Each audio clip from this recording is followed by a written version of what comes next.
What's good, everybody? It's your boy Mike D back in the building, here to talk to you about the Sunday night football game last night between the Packers and the Cowboys. The game ended up in a tie, 40-40.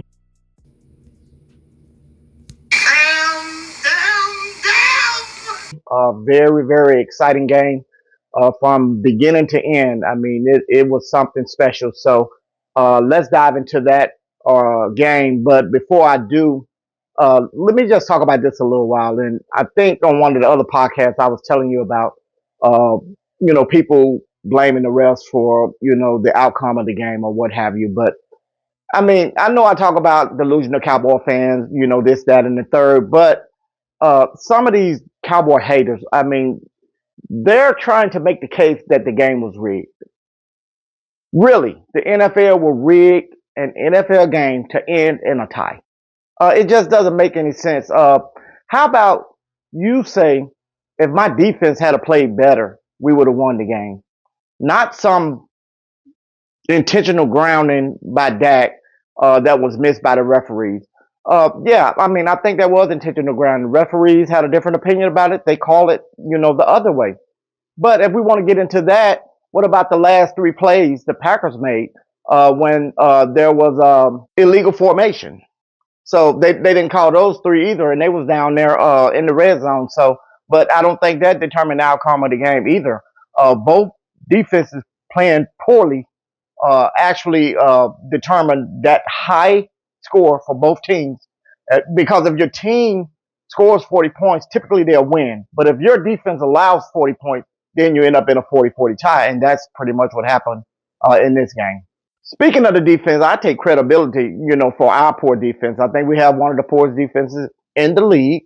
That's a fact. And of course, I bag on Trayvon Diggs a lot, and he got burned again last night. I don't think he got burned up to a crisp like he normally get burned, but he did get burned a couple of times. And then again, I said on the last podcast, I think it's probably intentional or a mindset. I mean, he loves Micah Parsons. So let's take a listen at what Trayvon Diggs said after the game. What was it like for you seeing Micah in overtime? He tackled Dak when it looked like maybe he was going to get in the end zone, forced the pressure to force you guys to kick a field goal. Yeah, that was a great play by him.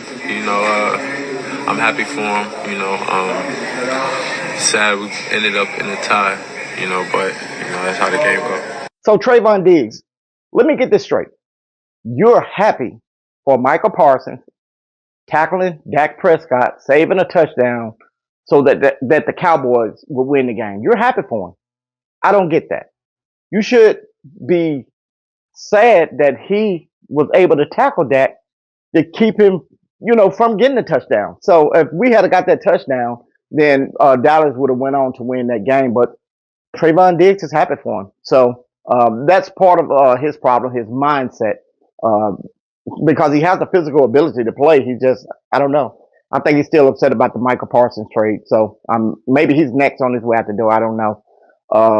And the defense as a whole, I mean, it's absolutely hard for me to watch. I'm just being honest with you. I can't remember seeing a defense this bad to where you're not good at any level of the defense. I mean, the line, again, I don't know who our linebackers are. I know who one of them are, the one that made that penalty, personal foul penalty on the Green Bay Packer guy who caught where he actually missed the pass, and then our defender, our linebacker, was 3 or 4 steps away from him, and then went and still hit him and got a 15-yard penalty to put Green Bay pretty much in field goal range. They needed a field goal to tie up the game. I think that it was at that point. So just bad defensive play, no tackling. One play, I know we ran a run blitz, and I mean, 2 of our defenders was in the A gap, right in the A gap. And I don't know how that Green Bay, I think it was Josh Jacobs, got through that A gap. I mean, they're just reaching and not running, wrapping them up. And it's just bad defense, bad tackling, bad everything. So thank God for the offense. The offense is actually very prolific. And that's with CeeDee Lamb being out. They put up a 40 burger. Dak was absolutely on fire.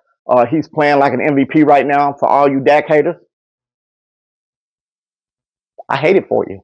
But Dak is playing like an MVP. He's playing lights out. I mean, he balled completely out last night. Pickens balled out. Turpin is not showing up on the stat sheets for him, but he actually played a pivotal role in the outcome of this game. So Dak had some comments after the game. Here's what Dak had to say. What did you guys do to kind of slow down Parsons?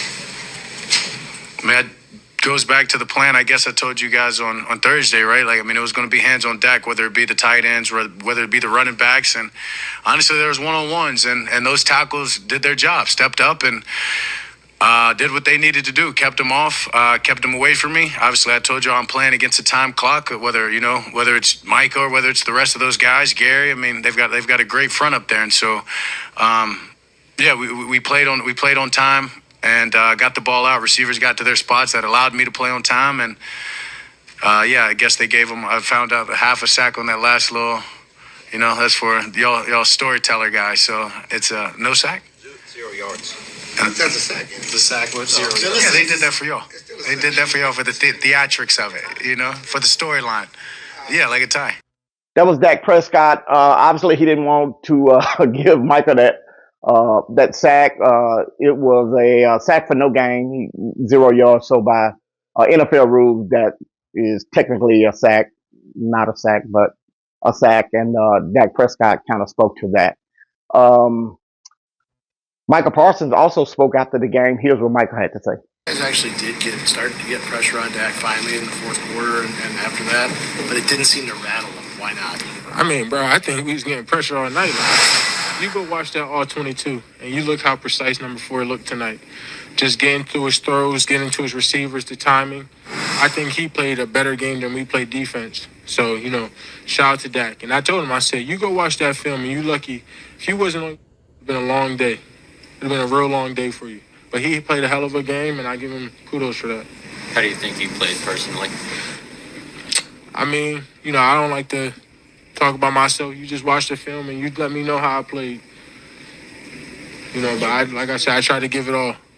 So as you can see, Micah Parsons was a little disappointed in his performance and the performance of the Green Bay defense, which came into the game as one of the top, if not the top defenses in the NFL, but they didn't perform that way against the Dallas Cowboys. So he was pretty not in a good mood about how the defense played. But good game overall offensively, but neither defense had any significant stops. I think the last 9 drives by both teams were all scores. So if you like offensive football, I mean, that was a good game to watch last night. If you was a defensive mind player or viewer, you wasn't going to appreciate that game. There was no defense from the second quarter on. It was just strictly offense. So Jerry has some comments after the game as well.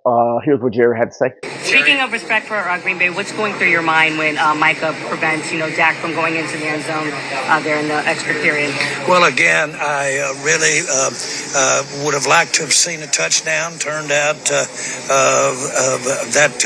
might have made a difference. I don't think he gets in anyway. In terms of that, be sure, but that's neither here nor there. They played 3.5 hours out there tonight, okay, and tied, and they got Micah, and we've got what we've got, and we tied. We'll try it again. Sorry, Micah said that you still haven't talked with him since the trade. Do you intend to talk to Micah again? Well, again, this is just not appropriate. What are we supposed to do when we're getting ready to play each other and all's it's at stake for him and all's at stake for our team and the Cowboys? And that's not appropriate to be visiting as you get ready to play.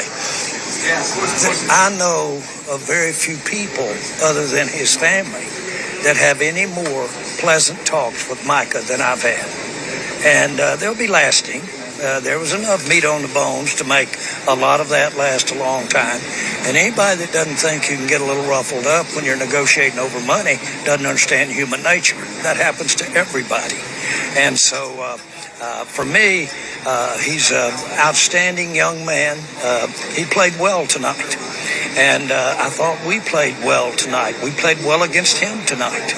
And he played well against us. I know that it made it another point or punctuation point with us playing Green Bay for him to have been traded up there. But again, we didn't necessarily settle anything on the trade. But I like what we got, and I'm sure Green Bay likes what they got. Of course, Jerry Jones is a genius at putting his spin on things, and may have taken a shot at Michael Parsons there. I'm not sure, but pretty good game overall. No one is happy with a tie, but it's not an L. So I guess that's something we can be happy about.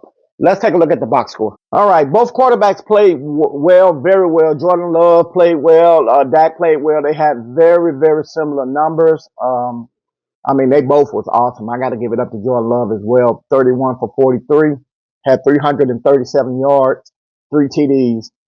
He did have one fumble lost. So that's Jordan Love. Dak Prescott, 31 for 40 with 3 TDs, and he actually ran one in on the ground. So the Packers running back, Josh Jacobs, he had 22 carries for 86 yards. He had 2 TDs. And Javonte Williams, 20 carries for 85 yards. He had 1 TD. On the receivers, Romeo Doubs only had 6 catches for 58 yards, but he had 3 touchdowns. So he was everywhere. He was catching everything that Jordan Love threw his way. So he had a very, very good game. George Pickens went off with 8 catches for 134 yards and 2 TDs. So looking at the stats, it's pretty even across the board. Both quarterbacks played well. The receivers played well. And the running backs, they ran the ball pretty well. So that's how we ended up with a 40-40 tie. And again, no one wants to see a tie, but it's better than an L. So we'll take that. And before I let you go, y'all remember on the first podcast I did for this season about A.J. Brown? A.J. Brown sent out a cryptic message after their win. I think they played Tampa Bay, I believe it was. But do y'all remember me saying A.J. Brown wasn't happy in Philadelphia? And now this is starting again. And if you can remember when A.J. Brown started to do this type of stuff the last time, the Eagles imploded at the end of the season. They won 10 straight, and then A.J. Brown went to being unhappy about something, and then they lost every game after that for that season. Just kind of fell off a cliff. So it's starting up again. So I just wanted to bring that to y'all attention. So it's something you probably want to keep an eye on.